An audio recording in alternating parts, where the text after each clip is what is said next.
Decision Points 2 has taught me many things about World War II that I honestly don't think I ever would have thought about. From the unsung heroes of D-Day, the economists and the weathermen, for example, to the ordinary soldiers' inspirational efforts on the front lines, proving the copious hours put into training, compared to the lack of training the Germans had, was enough to push past the fear that came with Operation Overlord.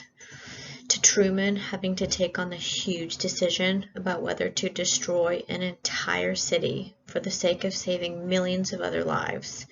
even diving into the mind of a fanatical kamikaze pilot to understand the enemy's point of view has been paramount in understanding how the war has impacted modern history.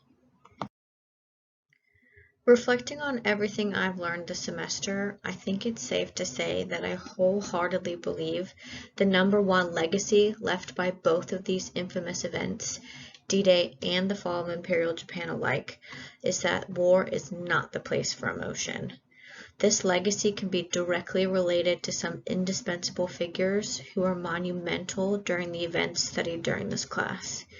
If Eisenhower, as the Allied Supreme Commander leading the most complex invasion, arguably in history, had made his decisions based off emotion, the Allies would have lost their footing on the beaches of Normandy, which would have left Europe further exposed to Hitler's greedy grasp, whose decisions were based purely off of a selfish agenda of creating his version of a perfect world. If Truman had let his mind wander to the unknown damage potential and possible radiation effects on the Japanese lives he was sentencing to death with the atomic bomb, Japan may never have unconditionally surrendered, giving Stalin the perfect opportunity to secure the territories he so desperately wanted and was promised in the Yalta Agreement. If Emperor Hirohito had let his fear of being conquered cloud his judgment on surrendering and how that was indeed the best decision in the long run, the ultra-nationalists and military usurpers would have staged their desperate coup against him to avoid surrendering to the enemy, and that would have negated every principle of Kokutai and caused Japan to implode from the inside out. Analyzing the actions of some of these historically influential figures has provided valuable lessons that I believe we can learn from and implement now and even into the years to come. When in a position of power, it is important to listen to those around you. Something a classmate said in an initial post during week 1 was, it was the collectiveness of all that formed the leader's decisions. A few examples of this were Eisenhower having to navigate relations with his American advisors and his English counterparts, as well as listening to the concerns of many, some being Lee Mallory and the paratroop launch locations, all while doing what he thought was right,